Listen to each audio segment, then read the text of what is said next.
guys, welcome back to my channel. So you guys, it's been a while. I just sat down to like chit chat with you guys and catch you guys up on what's been happening.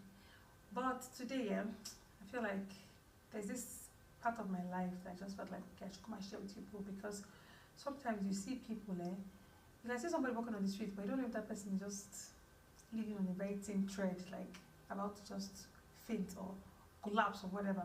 You know, it's not sometimes not what you see. Pictures can be deceiving at times. That's how I see it. You can see somebody be like, oh my god, you're looking so beautiful, but you don't know the kind of when the person is receiving inside. So that's why I'm always like, don't be quick to judge people. Don't just look like, just see someone and say because this person is happy means that person is actually happy. That person might not actually very, very be happy. Now this is my story. So what happened to the story? After I had baby, I really wanted to. I didn't plan to wait for so long before taking in again, but my plan was, oh, after like baby is like 2, I start trying for my number final, because I've always wanted 4 kids. So when I even moved to this house, you can see I had 4 beds, 4 this, 4 that. So I was really prepared for my 4 babies. Then COVID hit. So after the whole COVID thing, we're like, who wants to have baby now that I think COVID? How will you even start having the baby? So we said, let's just postpone everything till further notice. Then we postponed everything. Then till further notice now came now. And we're now like trying to, you know, have number 4. It didn't just, maybe, I don't know, maybe it's with age, but it didn't come as easy as the rest. Like the rest, I didn't have to worry about anything. Mine is like, anytime I'll be like, I want to start trying for a baby, the baby just comes. I haven't really stressed about taking in. I will just say thank God for that. But this final one was actually like taking time. I was just like, what's happening? I met my doctor. I was like, doctor, are you sure that everything's okay? Like, I know I have 3 babies, but this number 4 does not want to enter. He always told me, don't worry, just give it time. It will work. Sometimes I even took some booster, like all these boost shots, all these sometimes some shots I even took, you know, just trying, but nothing was working. Everything did not work.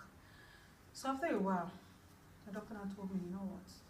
Let's just let this be. Like, just calm down, let your body rest, relax, you know, don't even think about anything. I was like, I want to think about something, you know, me, I want number 4, like, I really needed number 4. Anyway, so that's how I now just said, let me rest. So that 1 month, I didn't even now try anything. Like me, that was me of resting. That's how I now just found out the next month, and I found out I was pregnant. Look, you guys, I was very excited.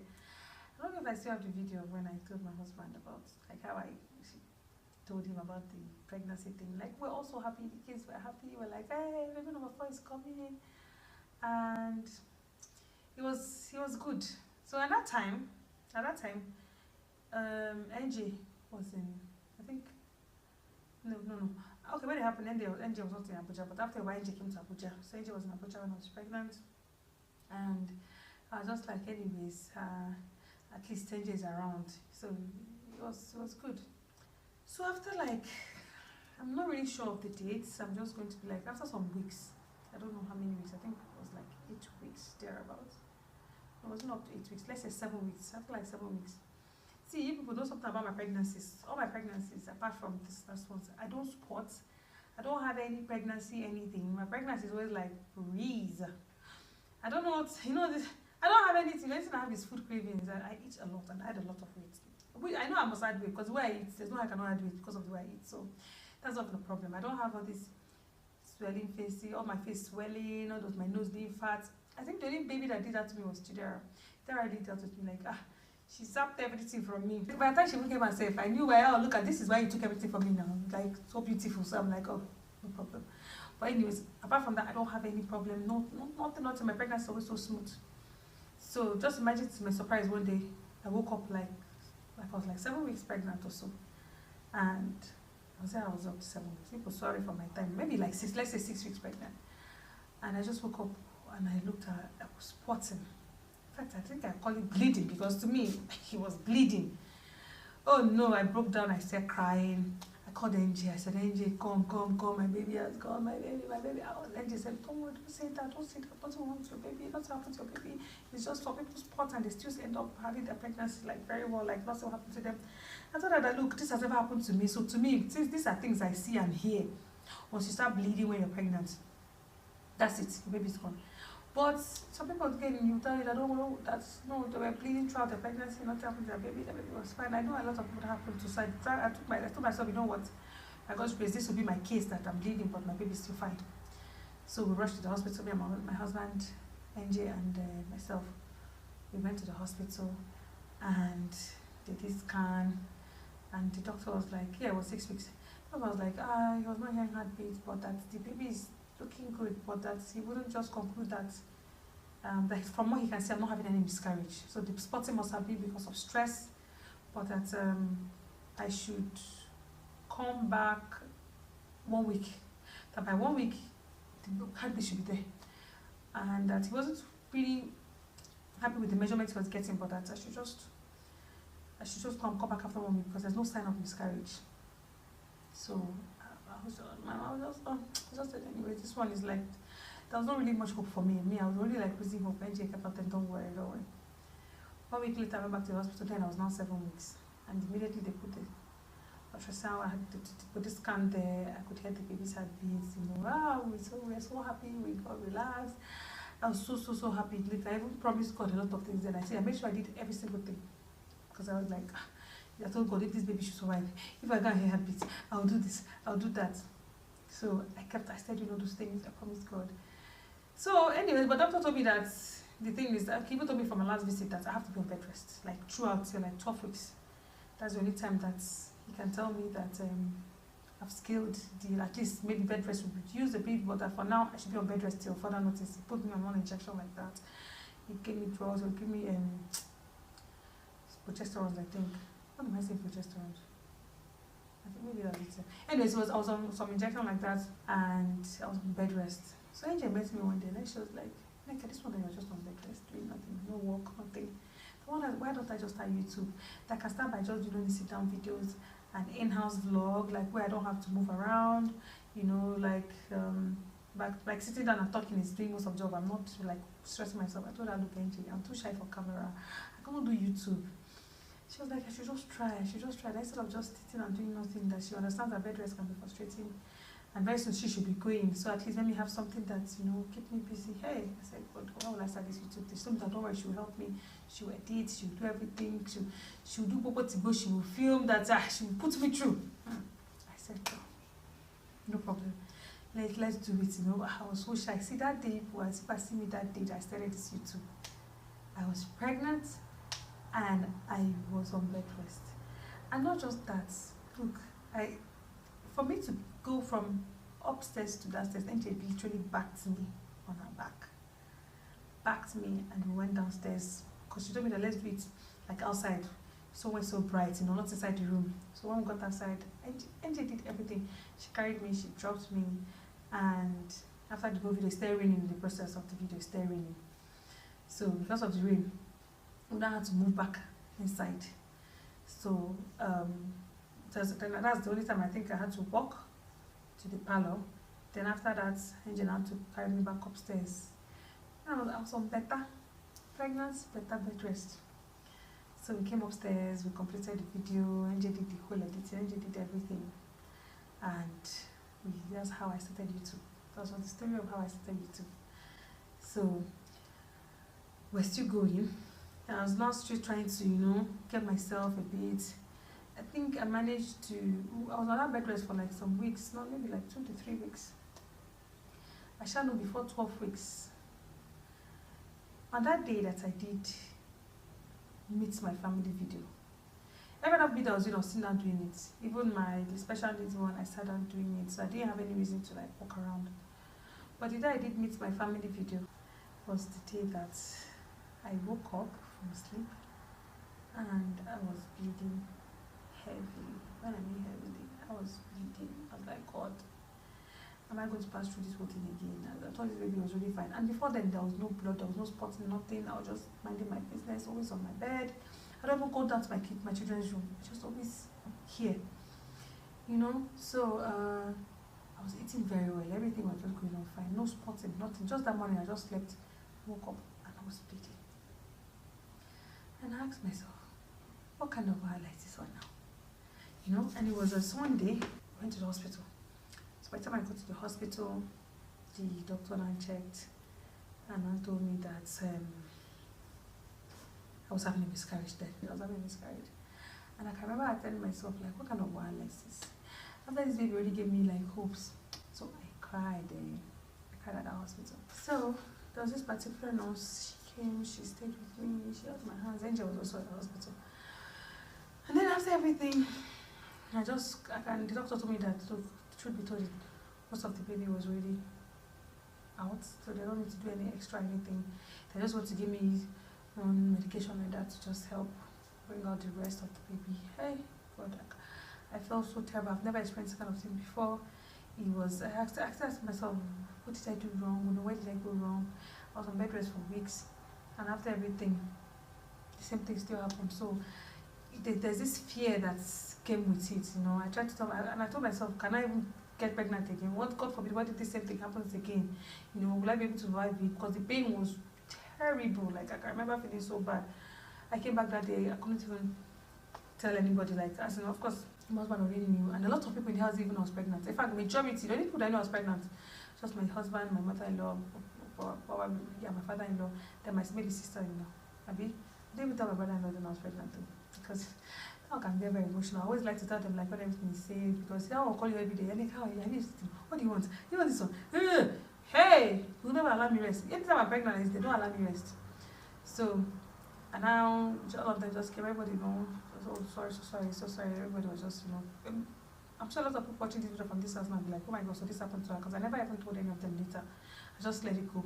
So that night was Oji's court marriage day. So they're supposed to do reception in our own house, and I was just like, God. At first I didn't even want to come down. I said, what am I even coming down to do? Come and start smiling face that I don't even have. And at the same time, I wanted to just come and show support. And already the baby was already like almost out. And I already did my whole crying in the morning and everything. I shouted to myself, you know what? I'll come down. Nj told me that why don't I just use this opportunity and do meet my family, because a lot of people are going to come. And then I should come and do the meet my family video with everybody. But even at night, I was still having cramps, because I think the drugs I took, they're giving me contraction vibe. I'll contract, but the blood will just be coming out. And that was what I was passing through that day. So that day, passing through with my family, was smiling. Don't judge every book by its cover. I might just be there smiling and, oh, so happy me. But I was in pain, crucial pain. But that's by the way. So I came down, if you noticed in that video, I was not running. I was very calm because I was in pain. I walked around, I met everybody. I think immediately I was done with videoing people and getting all the clips I needed, I went back upstairs. That was how I ended it. Like, I don't think I stayed up 15 minutes outside. After the whole video thing, I don't think I stayed extra 15 minutes. Immediately I was done, because I couldn't stay, and then I just wanted them to see me, because I didn't want to explain to everybody, look at what I'm going through. They're going to leave the occasion they came for. Then everybody will come and start doing pity thing for me, and I didn't want to take the whole attention. I didn't even want that. So that's why I didn't even mention it to any of them. I just allowed everybody to enjoy themselves. I just came and told them that I have to go upstairs, so blah, blah, blah, blah, blah. So I now went back upstairs, so I didn't come down again. So that was what I was passing through that day. That's how I lost that baby. That was my first miscarriage. And that was the first time I was losing a baby, and trust me, it wasn't fun. And I kept on praying to God. I said, God, give me the one that will stay. Give me the one that will stay. That's the prayer that, people tell you, don't worry. God will give you the one that will stay. And I kept telling God, anyone that will not stay with me, please don't send that person to me. I cannot bear this loss again, As much as it was barely like, I don't think the baby was up to 12 weeks, but I know the kind of pain that I felt that period. I went back for my checkup, and the doctor was like, everything was good. Sacs clear, everything was good, but that's I should just go, whenever I'm ready. I can now start trying for another one. So at that point, I didn't even know if I wanted to try for another one. Seriously, at that point, I didn't know, but I just told myself, God will lead me, God will know, God will do it. Anyone God wants, let His will prevail. That's what I just told myself. I can remember coming back home, and I just told my husband, I asked him, are you ready for another baby? Are we sure that we really got this number 4? My husband said, it's left for you. If you want number 4, take number 4. If you don't want number 4, let number 4 be. I told him, see, for the fact that I know I've lost one. I want that one back. Like, I want another baby. I want number 4. I really, really want number 4. So that's how we now started. I really went over trying, truth be told. We were not even trying. Because I told myself, I know how long it took me for this one to enter. Only God knows how long it will take me again for another one to enter. But funny enough, it did not take time. This one I was not even trying. I think one day I just realized that, I was supposed to go home for Christmas. That's December 2021. I bought my ticket for me and my kids. All of us were already prepared that we were going home for Christmas. And then all of a sudden, wham! I just saw that, I said finish summer. I checked. Well, when I just checked, I just saw that, Jesus Christ, I'm pregnant. Like, that was how I found out I was pregnant. It's not that I was even planning, like, I was thinking I was going to be pregnant then. So, that's how my December, this thing scattered. That's why I couldn't go home 2022 December. So I had to stay back here because then I was already pregnant with baby Dara. And that pregnancy, I kept on telling myself that this is the baby that would stay. This is the baby that would stay. You know, I was very careful. I did every single thing right. There's nothing anybody that's going to tell me that there's nothing that was supposed to be done that I didn't do. I did every single thing right. Even when I had placenta previa, my doctor told me that, don't worry, what's the case scenario is they'll just do CS, because I've never done CS before. Me, I was up for it. I told them, look, anything that's going to make this baby come out well and healthy, I don't mind. I'm going to do anything for it. And then by the time I traveled, went for scan, of course, my placenta moved. So I didn't really have much again to worry about. I just told myself, anytime I enter labor, I will give birth. That's what I just told myself. Anytime I enter labor, I will give birth. So, and mind you, this is the baby that is supposed to stay. And then at the end of the day, we all know how, for those that don't know, I still lost the baby. I had a stillbirth at 40 weeks. So it's not like the baby didn't stay full. I still had a stillbirth at 40 weeks. So I went from having a miscarriage in 2021 to having I took in again that 2021. Then 2022, I had a stillbirth. And then that same 2022, after I lost Dara, my word was, I was like, God, which pain can be more than this? I don't even know any pain that can be more than that. I kept on telling myself that if I can survive this, I can survive anything. I passed through a lot of things, so many things. It still breaks my heart. I don't know when to stop breaking my heart talking about it. Anyways, don't talk so much about Dara. Then I still took in again 2022. So immediately I found out I was pregnant. Ending of December, not really ending, maybe middle of December thereabout. That's when I found out I was pregnant. And immediately that happened, I told my husband that, see this, I don't want to carry my pregnancy. I don't even tell anybody about this pregnancy. I don't want to tell nobody. Like, I really, even my sisters, everybody, I wanted to just wait until at least I'm like 3 to 4 months before I can ever start telling anybody I was pregnant. That was just what we agreed. I told him, look, my sisters will have to wait. Everybody will just have to wait. Because I know if I mistakenly open my mouth and tell my sisters, or my sister-in-law, any of them that are pregnant, see, every day they'll be calling me on the phone. Oh, don't do this, don't do that. And automatically I put myself on bed rest. It's not like my doctor told me I did not need it. I never spotted for one day during Neso's pregnancy. I didn't spot for one day. Nothing happened to me. When I mean nothing. It was just like my normal pregnancies, how they used to be. Nothing. So I took in Neso 2022. I gave birth to her 2023. So from 2021, I was pregnant 2 times. Gave birth 2022, took it again 2022. So for the past 2 years, because it's 2021, 2022, 2023, I gave birth 2023. I've been pregnant like 3 times with 1 successful baby. So lots of people don't know when you're pregnant and you just go and deliver and everything goes on well. We don't know what God has actually done. Some people don't understand that giving birth is spiritual.